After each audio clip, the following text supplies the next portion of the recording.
welcome to the SciFi Pubcast. Come for a drink, but stay for the speculation. Who doesn't like video games? And being the last Starfighter in the way of the Kodan invasion armada bet on total conquest. Yes, we are talking the 1984 film, The Last Starfighter. We got a thing for nostalgia, darn childhood. So grab a drink, but save some quarters for a certain video game. This is the SciFi Pubcast.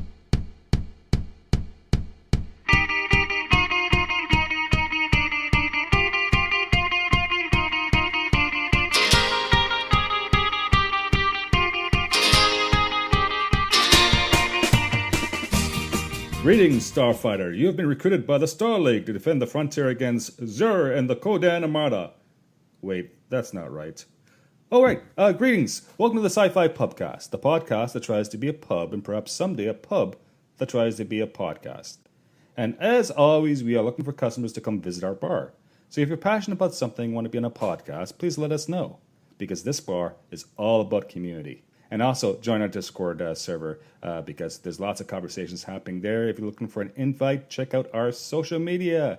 My name is Joel. I'm like the pub owner, podcast owner, guy who actually puts money into this and runs this. And I'm here and I'm looking around and I have my two staff members here today. My two regular, long-time staff members. I see Carrie Simpson and Derek BB. Hi, Carrie. Hi, Joel. What's Hi, up? Derek. Yeah, what's up? Well, I am. Oh, good. You're up. Excellent. I am. And yes. I mean, it's afternoon, so I should probably be awake.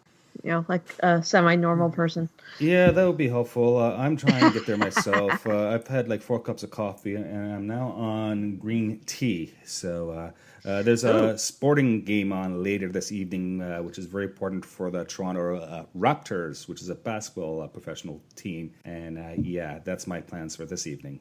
Oh, go sports ball. Yeah, sports ball. And of course, we have Derek. Derek. Greetings, fellow completely normal humans. Oh, God. Hey, Derek, just want to say happy birthday. It was your birthday yesterday, I believe. Oh, yeah. Yes, it happy was. Birthday, Thank you. Derek. Yes, My human birthday. Right. So that's 816 years in Derek years, or? Yes, I'm 38 years old in human years. Right.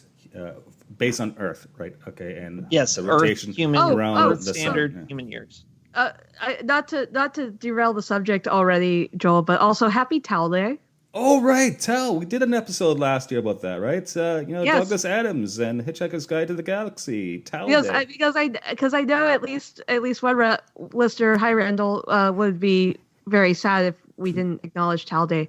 Yes, Towel Day. Now, why is May 25th Towel Day? Because it is. I mean, is it like Douglas Adams' birthday or something? Or No, I think that's just when they decided Towel Day was going to be. Okay. Yeah, the older I get, to realize there's no rhyme or reason for the universe to function the way it's doing. So yeah, May 25th works for me. So happy Towel Day. Speaking of towels, guess what I've been doing? What have you been doing? Cleaning off. No. Taking lots of baths? Yeah, I just got back from a week in Mexico, in Cancun at the Club Med. Right. Remember, I actually won the stay there for free. So a university buddy of mine and myself, we went down, and I just got back a couple days ago. And it was my first time in Mexico, and the first time at an all-inclusive. So it was quite the experience. Let's just say there could be some tequila involved, and I would love the ocean, and I would go back in a heartbeat. So. Oh, so it's not like Betty Ford. No. Club Med is something else then? Yeah, definitely. Okay, gotcha. Oh, and I did go out. I did an excursion, and I went on and I saw a bunch of Mayan ruins. So at a place called Chichen Itza. I went there as a kid. Really? Yeah. That's like those pictures look really good, Joel. Yeah, check out my pictures, mostly on my Facebook. If you're not friends with me on the Facebook, well, just send me an invite. On my Facebook is hundreds of people, mostly servers from bars that I asked to be friended with on Facebook. No, I'm kidding. Okay, there's that. What else? I'm now sporting a somewhat beard on my face. My employer has changed some of the grooming rules, so yes, I'm allowed to have a beard now. So we'll see how long that lasts. So that's something. Is that why you need all the towels now, for that extra hair to dry off? Yeah, basically. I have to shampoo my face now as opposed to my head because I'm bald. Lovely. That's about it. So I'm good. I'm looking for other ways to go down south because I've just found out I like warm weather. I don't like the Canadian winter, and it's still coming somewhat cool up here right now. So yeah, there's that. Before I forget, let's just make sure our bar is organized. I'm looking around. Derek, how's our kitchen doing? It's pretty good. Today I'm offering Beta Fish crackers in honor of Beta the android in the movie. Now, I know what you're going to say, Derek, you cheaped out, they're just goldfish crackers. But no, these are actual Beta Fish crackers made out of real beta fish. Because it turns out they're not that expensive. You can get them really cheap at Walmart. Really? How many beta fish have been harmed in the creation of these crackers? Well, I bought 20 cups of them and I just dumped them all in the blender with some cracker dust. I think they turned out pretty well. Right. Just remember, the SciFi Pubcast isn't a resort. It's not an all-inclusive. So customers pay per meal. It's not all you can eat. Okay. And we do endorse bringing your own food. Also, Derek, stay away from the vat of soup I just started. Yes. And since the bar exists in a place outside of time and space, we're not responsible for local government animal cruelty laws. So. God. And purchase life insurance. Definitely. Life insurance. I was going to say health insurance, but life insurance too. All right. Very quickly, our beer recommendation today is a local standard in the Ottawa region for a craft beer. It's a granddaddy of craft beers. It's Beau's Lugtred. Beau's Brewing Company. It's outside. It's located in a small town outside of Ottawa called Vankleek Hill. So Ottawa, Ontario, Canada, capital of Canada, blah, blah, blah. I know all the Americans are just kind of like turning their podcasts off right now. But the Lugtred is one of my standard beers I go to. It's a nice organic lagered ale. It has 5.2% alcohol per volume and an IBU rating of 21 out of 100. Highly recommend that. See, I'm all about craft beer, even the big craft beer places.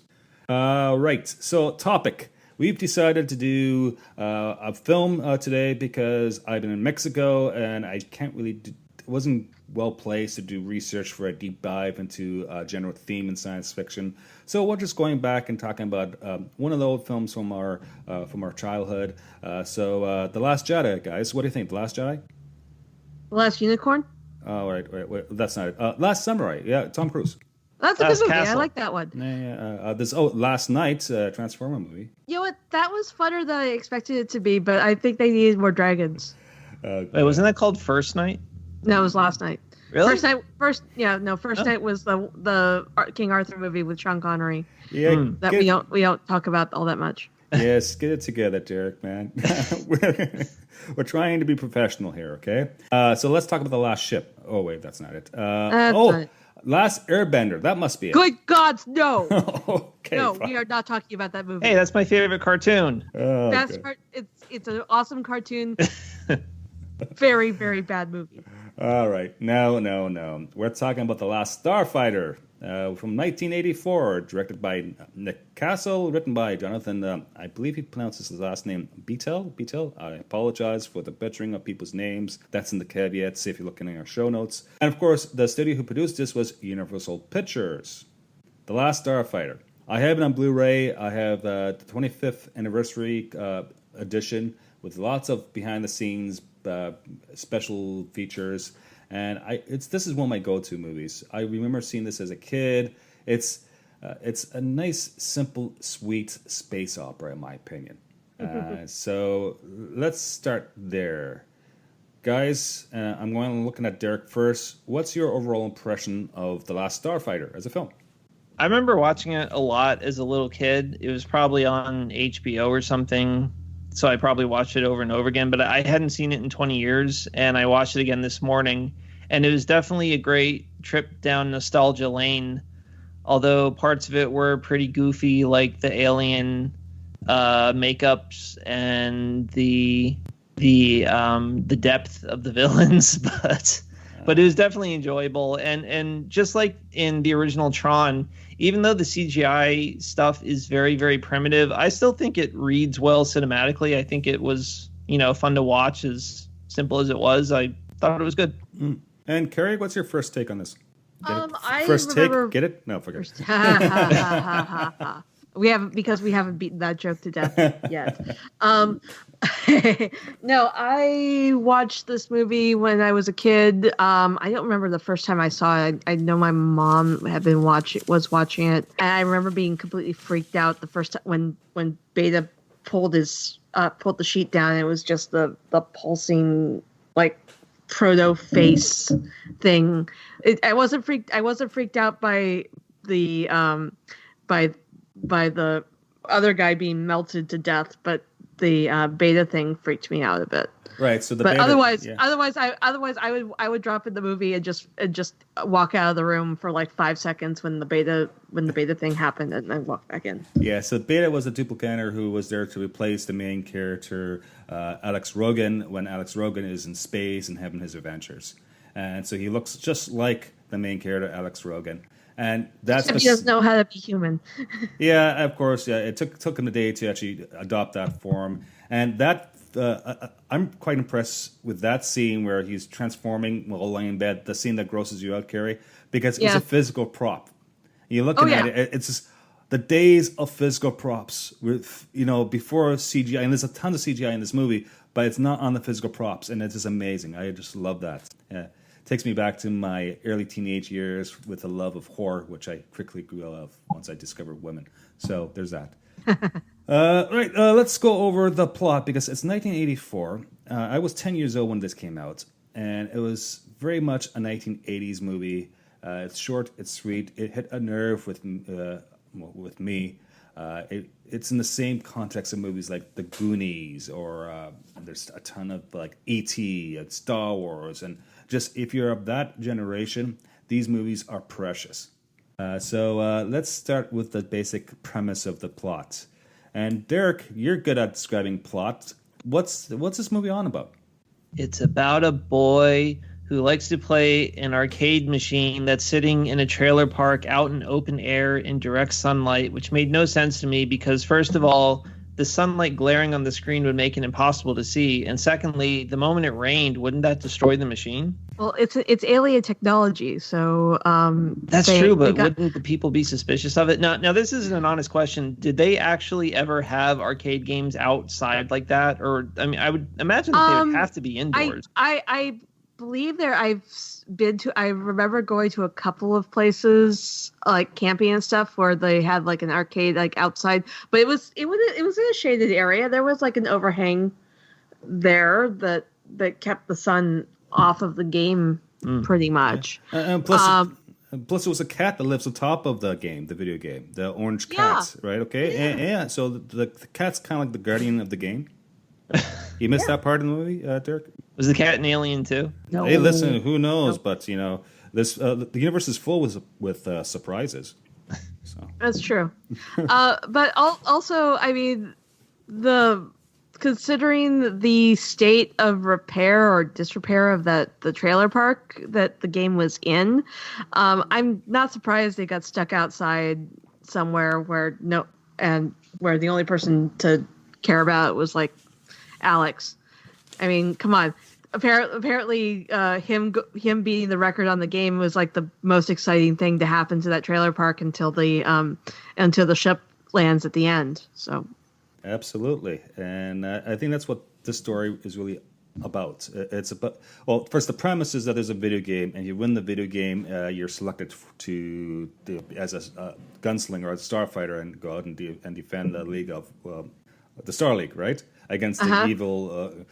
Fleet of the Codan Armada. Thank you, Codan Armada. Yeah. And how many of us watched that movie and then immediately wanted to go beat a video game and get selected for superhero-ness? Yeah, Me? Yeah. It's it's just so it's false advertisement. It's false, totally, come on, it should be a contract. Who can I sue for breach of contract? Really? So there's that. And so we have, of course, our main character by the name of Alex Rogan, played by Lance Guest.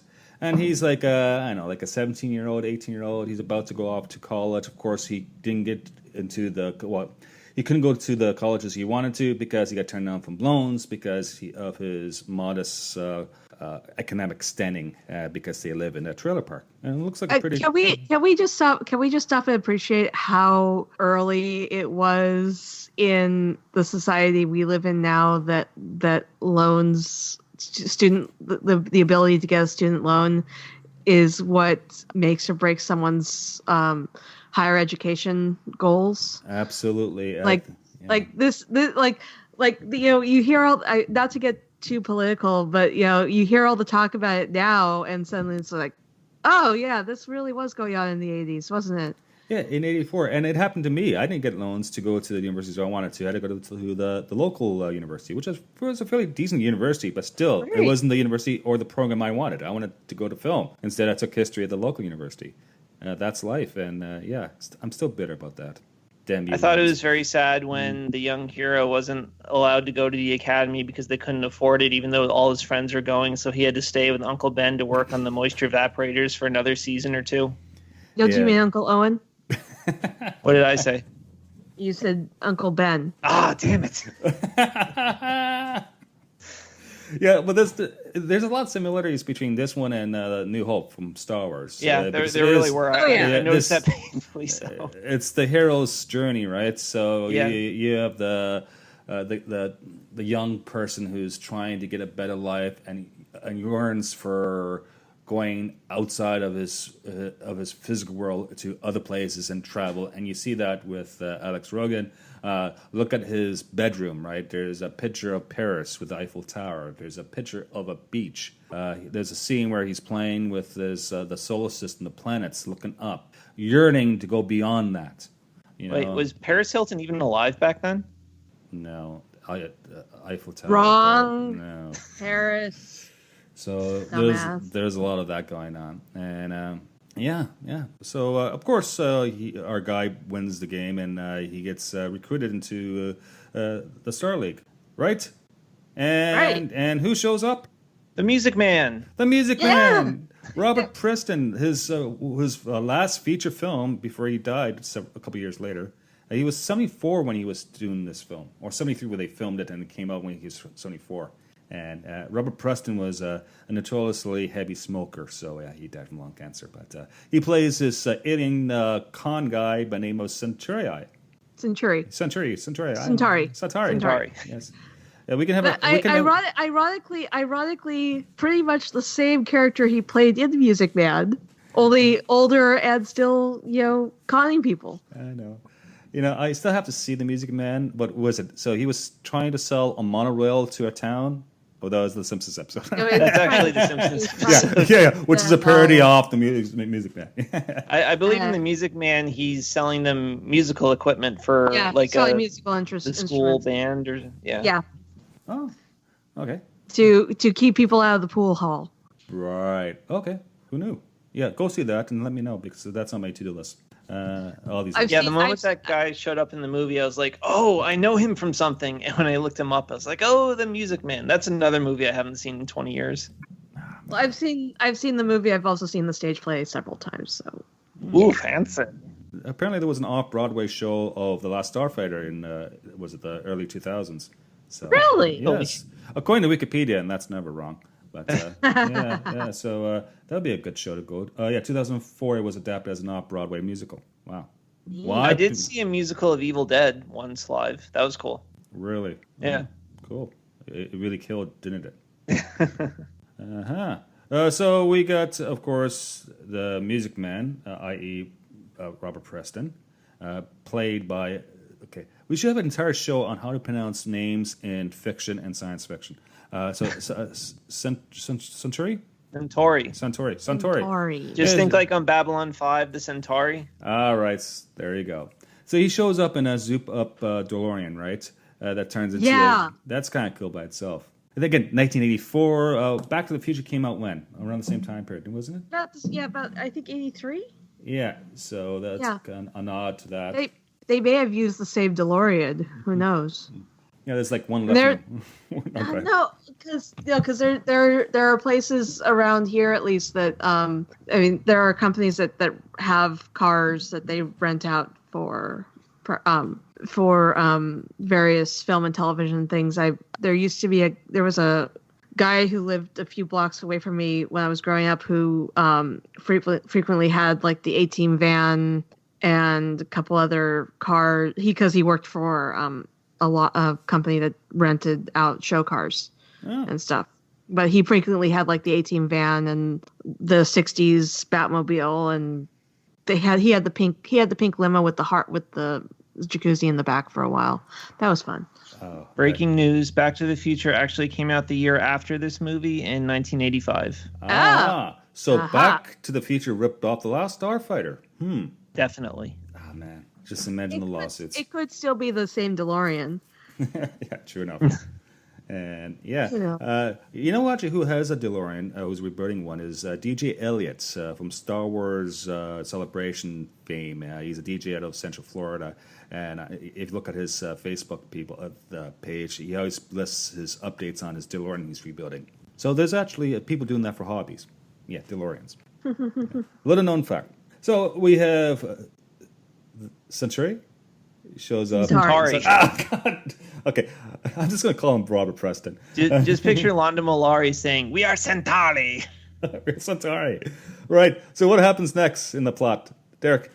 He gets whisked away to another planet where he meets the Rebel Alliance and his new alien co-pilot, who I remembered as a kid being played by Louis Gossett Jr., but apparently I'm confusing this movie with the movie Enemy Mine. Yeah, that's right. Is that the one where like a human gets stranded with an alien? Yeah. So I was kind of disappointed that it wasn't Louis Gossett Jr., but this guy was cool too. Yeah, he played by I believe a Scottish actor by the name of Dan again, I'm going to butcher this name. O'Hilly played Grigg. So there's that, and of course you can't see him because he was wearing a mask and he's in costume. Yeah, that was actually pretty good alien makeup. The main good guys with their funny bald foreheads looked pretty bad, but I thought the lizard guy was very cool looking. Yeah. Oh, since we're on this topic now, and we love going down rabbit holes, I like the fact that all the aliens and he used aliens as jokes, like they're like monsters. Like when our buddy arrives to the briefing after being recruited, and he's like, "What am I doing here? Wait, there's a war on." And he walks past all these guys waiting for the briefing, and he steps on someone's tail, or whatever appendix that is, the red guy. Yeah. Yeah. You know, it's just so fun because you look on all the costumes, like, oh my God, these are like the Star Wars rejects. Okay. Oh yeah, I'm sure they were. This is like the Cantina bar before they did the reshoots. I do have to point out that this really isn't the Rebel Alliance. This is like the alliance of like more advanced worlds that are basically protecting the rest of us from evil. And apparently they have this like barrier around the galaxy that keeps the bad guys out, which scientifically doesn't make any sense, but it's kind of cool. That reminded me of the Next Generation two-parter when the Federation was putting that wall around the Klingon Civil War, I think, and they like built a wall like that, and they showed that it was literally just surrounding the one axis, so all you had to do was fly over it, and the minefield was completely useless. It's a space opera, guys. Suspend your disbelief, right? Okay. I completely suspend my disbelief. I am totally cool with the lack of scientific accuracy. And the shots of the minefield in this movie, maybe my memory is faulty, but they looked absolutely identical to the shots of the minefield in the DS9 season 5 finale, Call to Arms, when they mine the wormhole so the Dominion can't get through. I feel like they used that exact same shot for that as an homage to Last Starfighter. They may have. Who knows? Yeah, that'd be cool. So since we're talking about CGI briefly, this is the first time, like this movie and Tron were the first two films that used CGI in earnest, not just to repeat like digital stuff on a computer screen, but rather to portray physical things like ships and mines and that type. So they took a huge risk. The producers took a huge risk going down this route using CGI as opposed to models. And if you look at the documentary on extended edition Blu-ray version, Joel? They talk about all this stuff. Yeah. Sorry, you broke up there for a second. Okay, can you hear me? I heard him fine. I lost you for a second there. No problem. Skype is sometimes our friend, and sometimes Skype is not our friend. So, I still had you, Joel. there you go. Talking about CGI. Aw. Just talking about CGI. It's very primitive, but it was so pioneering back in the day in 1984.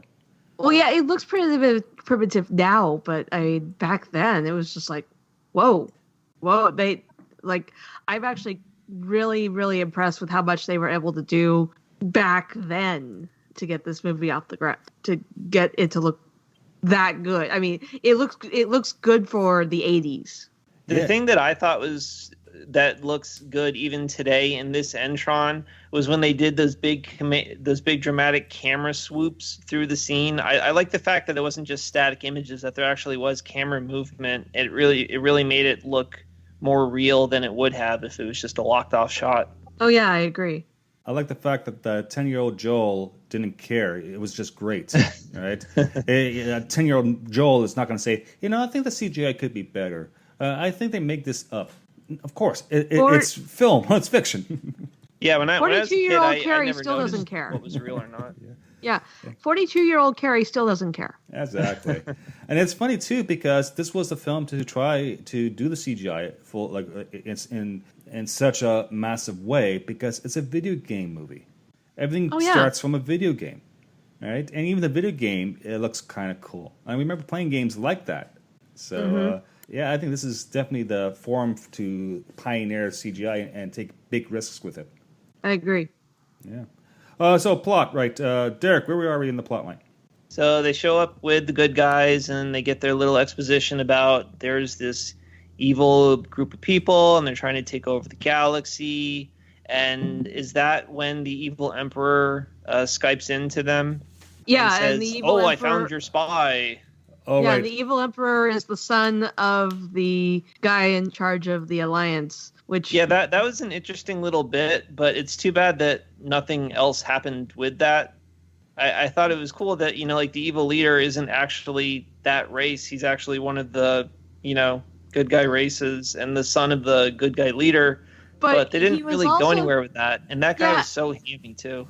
Well, he was also kind of treated like the idiot, like the idiot emperor by the Kodan. That was he's trying to be in charge and he has no idea what he's doing, and everyone under his command are like, this guy again, really? Can we just get on with it? Yeah. Oh, and that scene with the captured spy when they shoot a laser through his brain or something, that was surprisingly gruesome for this movie because this was a pretty kiddie movie aside from that one scene, which I found pretty horrible. Yeah. Well, that didn't disturb me nearly as much as the beta thing, which probably says something about my mental state back when I was 7. But I guess, I've always been a bit strange. My ex-roommate could probably write long treatises on Zor and his blatant incompetence of leading people he doesn't belong to and stuff like that. Yeah, I'm not sure if he was the emperor per se. He was an emperor of the Kodans, is basically using him as a stooge. He's a leader of a cult, and obviously some sort of rebellion happened, right? Yeah, he kind of reminded me. Derek will probably get this a little better, Joel, but he kind of reminded me of a very incompetent Cartagia. Okay, yeah.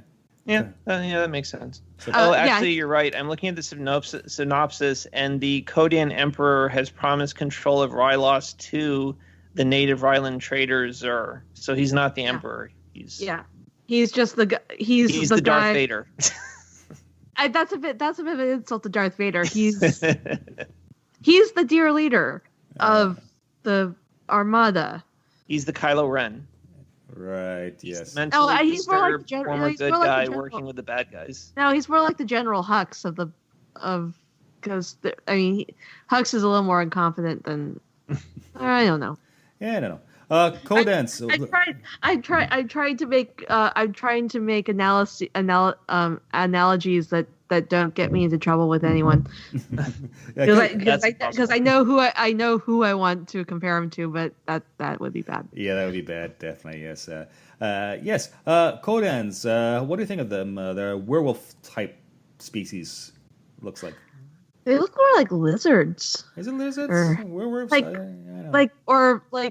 They just had their faces melted off or something. Yeah, there's the different versions of them, right? You got the generals or the commanders of the ship, and then they got the bridge staff. And there's scenes where during the attack the helmets came off, and you have a good look at them, and they look more like bugs. Yeah. Yeah. Oh, by the way, the bridge scene of the enemy flagship, it had these really long wood panel railings. And I don't know, something about that just looked very 1980s to me. It kind of reminded me of the Next Generation bridge as well.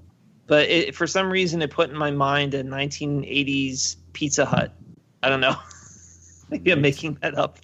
I never went to Pizza Hut when I was a kid. So. Well, I remember as a little kid, it was exciting to go to Pizza Hut because they actually had arcade games there, and it was the kind where it was like a flat table and you could actually eat on the arcade game or you could play it. Yeah, I remember so those. It wasn't like a booth. It was actually a flat countertop table with the arcade screen in the table. Yeah, there were restaurants that had those in the waiting area for the kids to occupy themselves with. But yeah, there was never I never went to Pizza Hut, so I wouldn't know. The Last Pizza Hut. That would be the sequel. No. Pizza is crap pizza, so...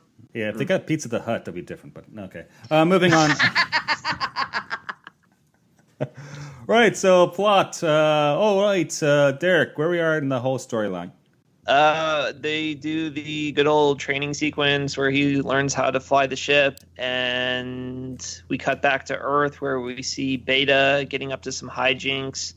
And the random hitchhiker who gets turned into an alien, that is actually Mark Alamo, who plays Gul Dukat in Deep Space Nine.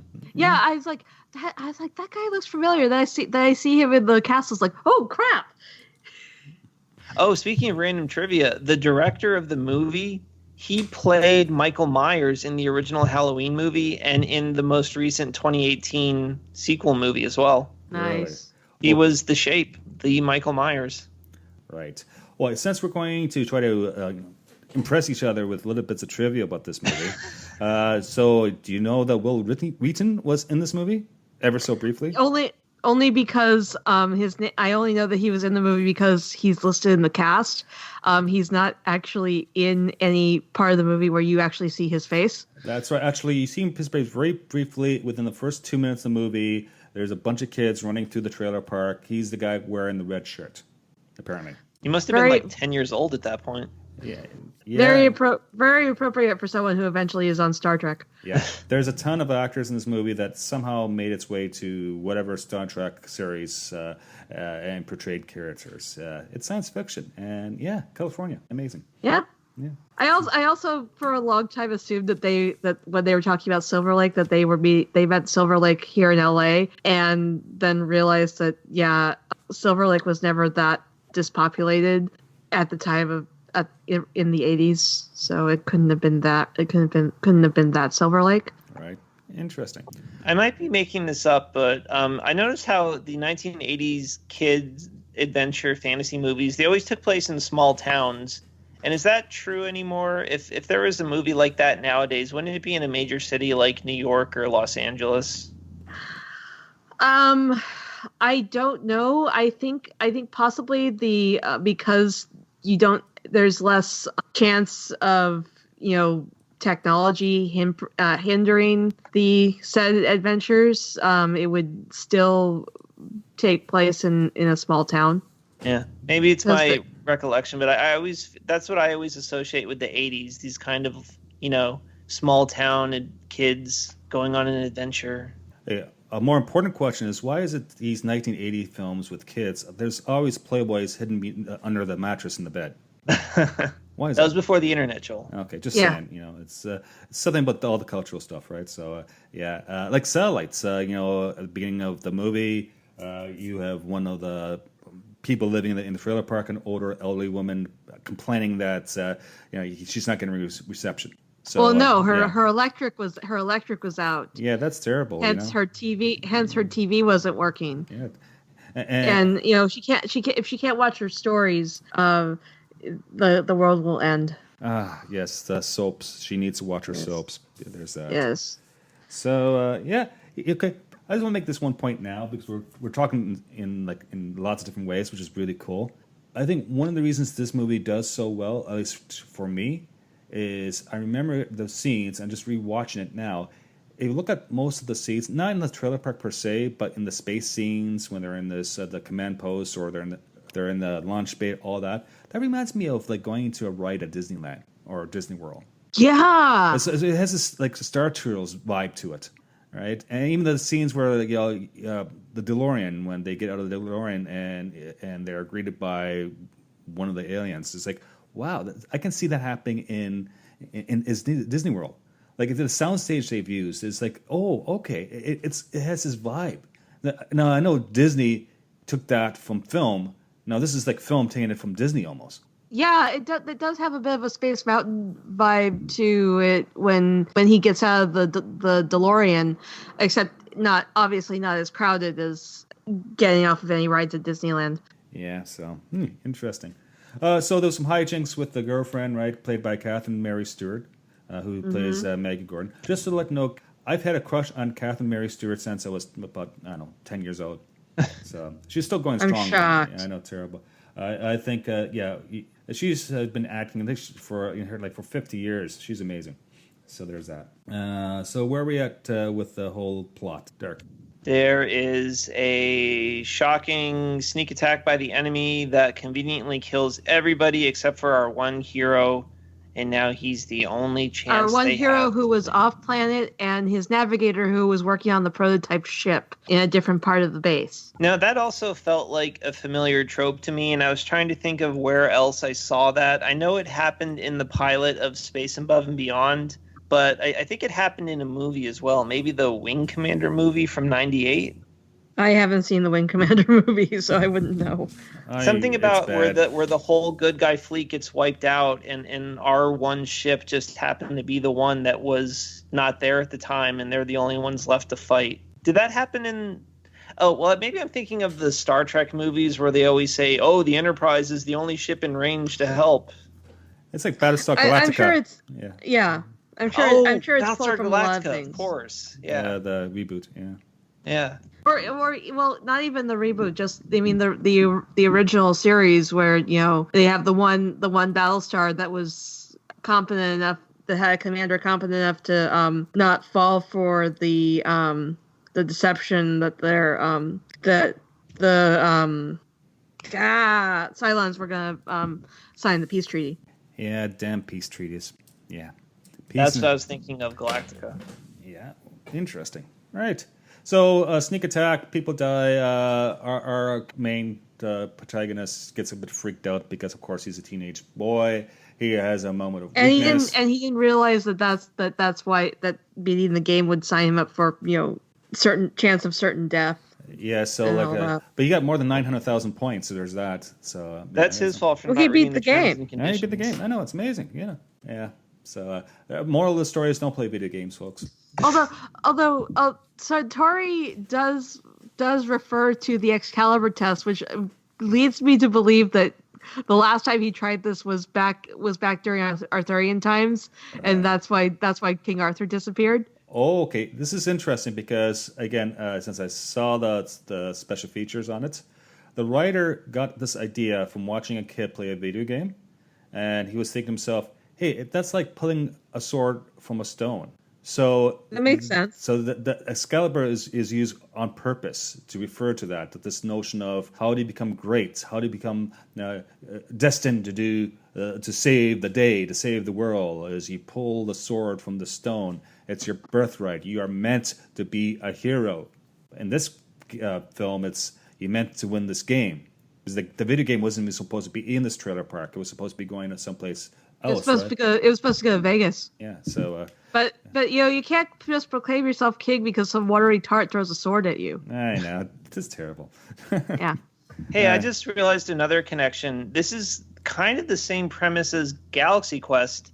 Aliens visit Earth to recruit humans who they think are the only ones that can lead them into battle against the alien menace. Yeah.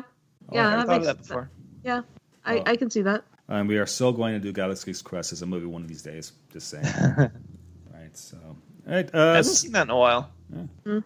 But it's good. It's great. I love it. So It's okay. Yeah.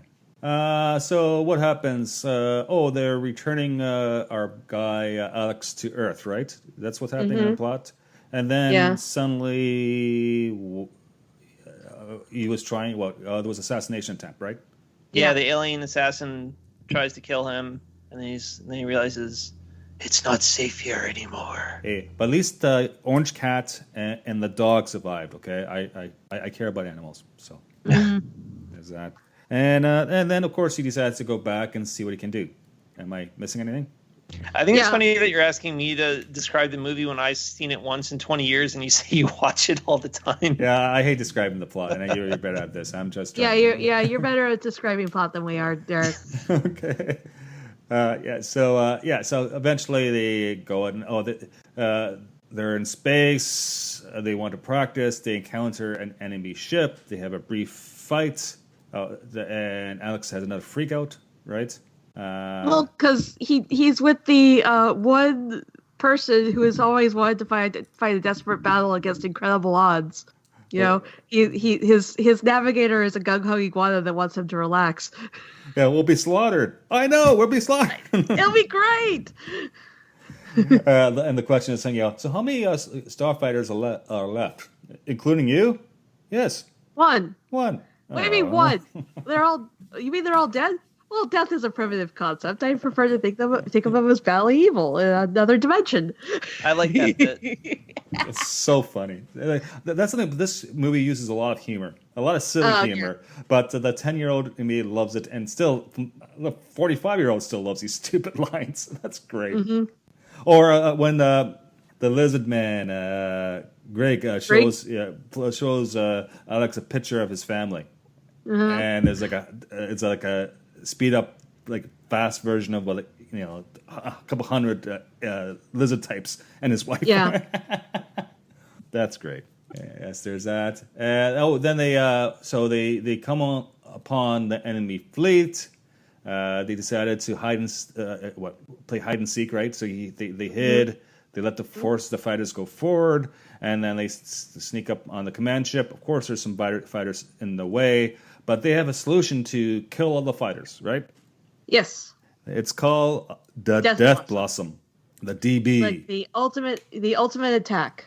It's like DB. That's my initials. Only used once. Yeah, it's like a Staples button. It's the easy button. You hit it, and the solution, problem solved. So, Yeah, the DB.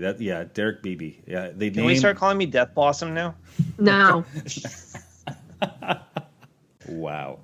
Yes, there's that. And eventually, guess what, guys? It worked. The Death Blossom worked.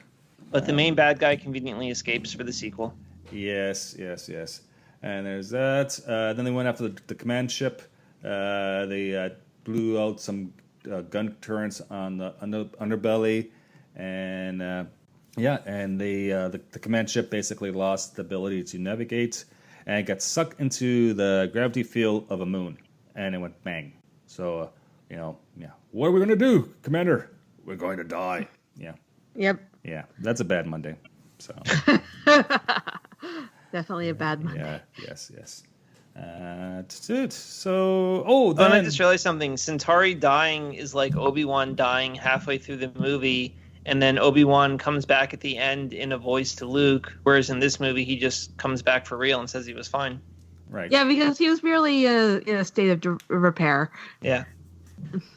Yes. Speaking about him, what about his alien appearance with the blue face with the red eyes?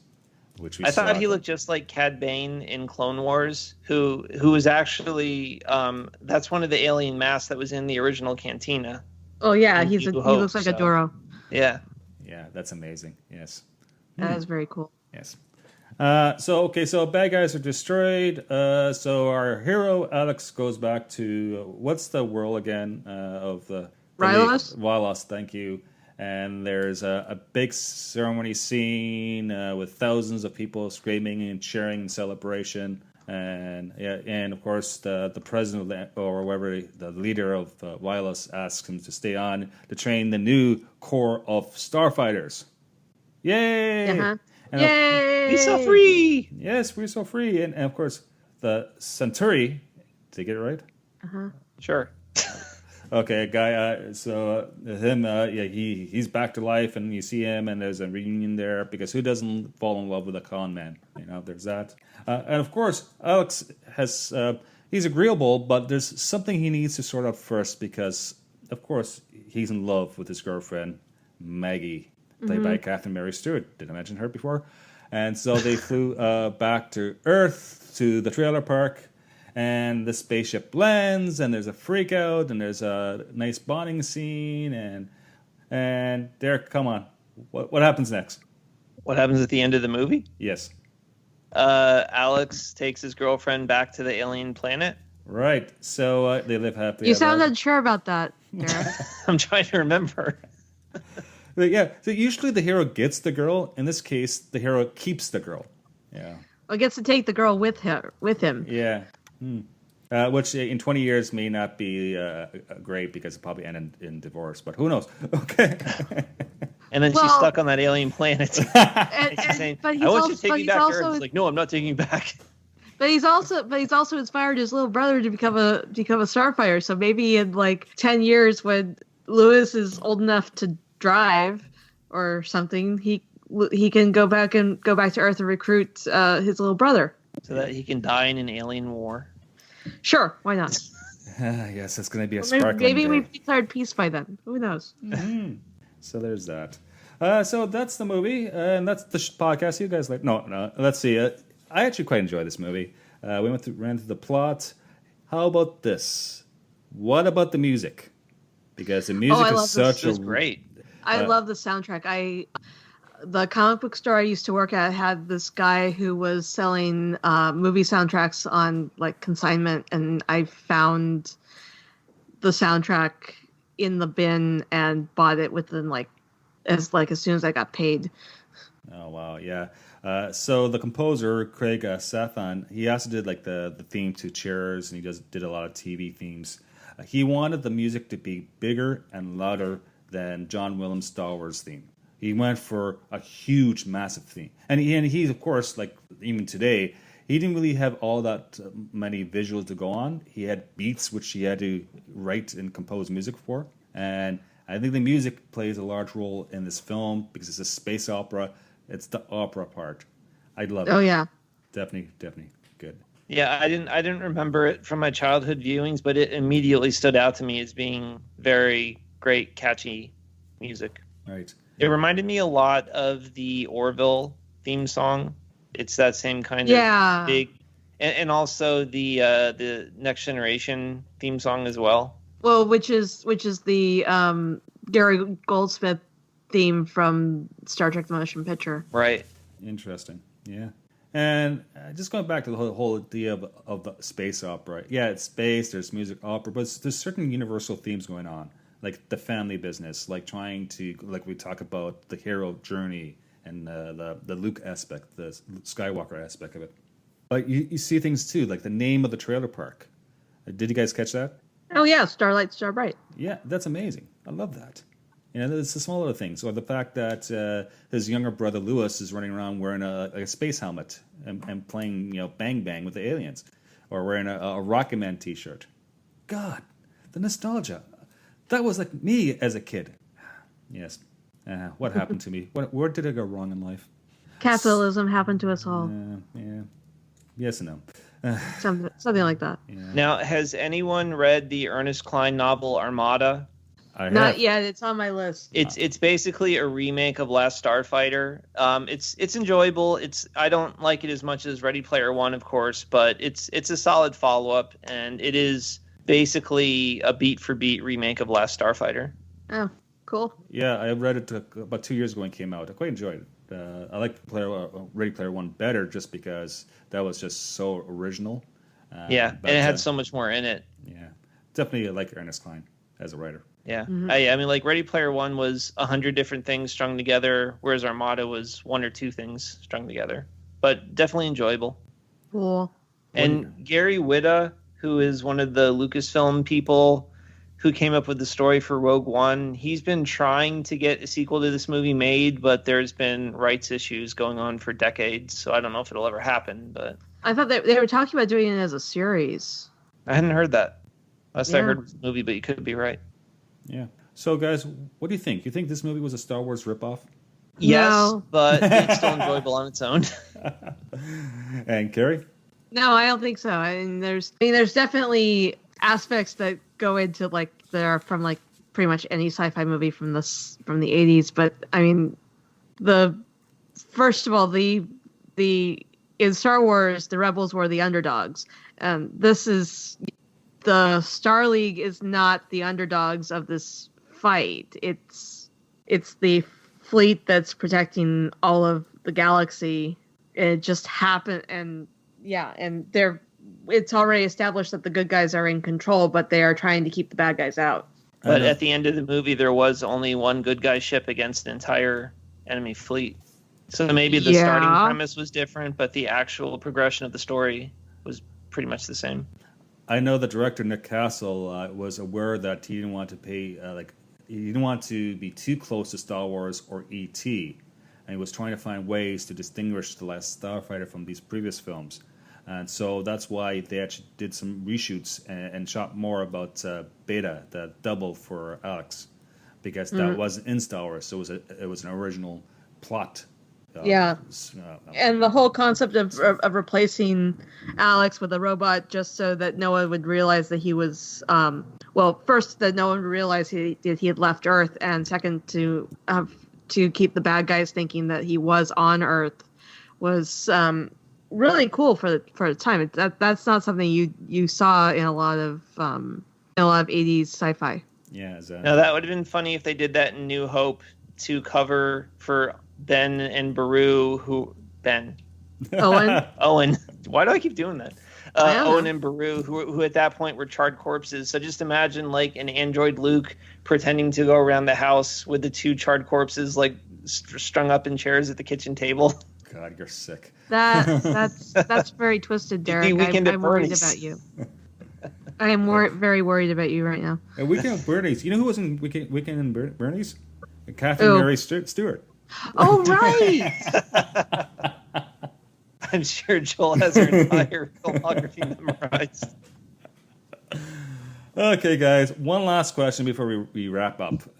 Why do you think this film works so well for the time, or doesn't work so well for the time? It works. It's a wish fulfillment story. You know, like I said at the beginning, like who among us after seeing this didn't want to go out and try to beat a video game so that they could, go on a crazy adventure somewhere off this planet. And what about you, Derek? What's your take? I think it's great just for the CGI fight sequences. Right. Not the most original premise in the world, but it definitely had really cool visuals, and it's some nice innocent fun, aside from the one scene where the guy gets his brain buzzed with a laser. Fun. Do you know who did the novelization? Mary Catherine Stewart. No. It's Alan Dean Foster who did that. Nice. Yes, he gets around that fellow. Was it? I always get the two. Robert and Ebert. One of them, I forgot who, said that this is his guilty pleasure. And there's another line saying that this is the best ever B movie ever in existence. And there's a lot of truth in that. I like it. This is a simple story, and it's fun. It's short. The entire film is like an hour and a half, and it's inspirational. Yeah.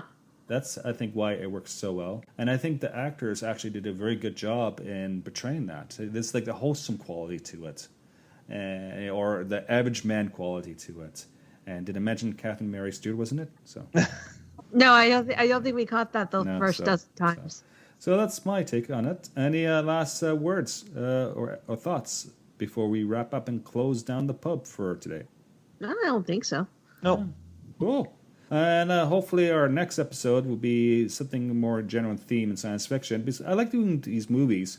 That's the thing about the Sci-Fi Pubcast. We do what we want. Sometimes it's films. Sometimes we talk about a book that has been read by about 3 people because it's a 8th book in the 9 books series, i.e. our last show, but The Expanse. I wonder how many people actually listen to that episode. I'm guessing maybe 3. No idea. Yeah, there we go.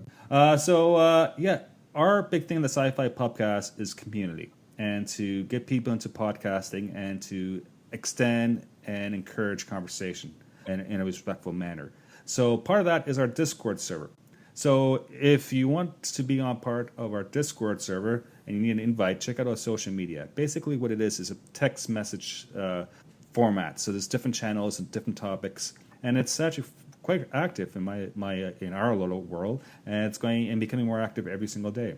So Discord, if you're not familiar with that, you can download it to your phone or to your computer. It's used for You're breaking voice. up again, Joel. Yes. I'm hearing you fine, Joel. So this is what happens when I'm broadcasting. Maybe it's just me. Yes, California. It must be the California thing. Unless you've been playing video games, I'm about to get recruited for some. There's that. Oh dear. Social media. So we have 3 channels which we're using for the Sci-Fi Pubcasts. We have Twitter, which is focused on science fiction and industry news, which is done by me. And Instagram, which is more towards drink, food, anything restaurant related, which is also managed by me. And of course, we have a Facebook page, which is more on geek news, which is managed by Derek. Derek, you're doing a great job with the Facebook. Just let you know. You lie so sweet. I do lie, not very often. There we go. So there's that. I'm not a big fan of Facebook, but Derek's doing well on that, and good on him. Again, we're just trying to build our community. Speaking of which, if you have a podcast and the whole bit about Discord, and you really don't want to set things up, you don't understand, and just want a channel, you can come over and open up your own channel on our Discord. That's cool too. So I know we have channels for The Quatch Couch, which is an Expanse podcast done by our friend of ours, friend of the show, Chris McGuffin, and Chasing Phantom. It's not very active, but it will become active hopefully down the road. Our Sci-Fi Pubcast Twitter address is at SciFi Pubcast. You can email us at management@scifipubcast.space, because we love space. And if you're in the mood, we never ask you for any money because I'm not allowed to do that because of conflict of interest. However, you can give us a positive review on Apple Podcasts or your podcast download mechanism of your choice. It helps others find our show and encourages growth in our community. Carrie, what's your Twitter address? My Twitter handle is Carrie Blackfire42. That's KERI Blackfire42. And Derek, what's yours? I'm at Derek J. Beebe. And quick question, are they allowed to give me money? Yes, probably. Yeah. So, good Yes, luck you with can sell your book on the Discord channel, Derek. that. Yes. I'm sure you can. That's true. I don't make the Buy my I don't make the books rules. instead That's of something giving you have to run by Joel. Listen, I don't care if you sell stuff on the Discord channel if it's your own property. We encourage creativity and artistic endeavors. Just don't try to sell me like Ray-Ban sunglasses or something like that. Okay. My Twitter address is at Joel_Welch. That's it, folks. Please make it home safe. We'll see you next time. Bye now. Bye. Music provided courtesy of Logan Rathbone. Podcast logo by Drew M. Copyrighted Joe Welch. Listen responsibly, and we can't wait for your next visit to our fine establishment. Cheers.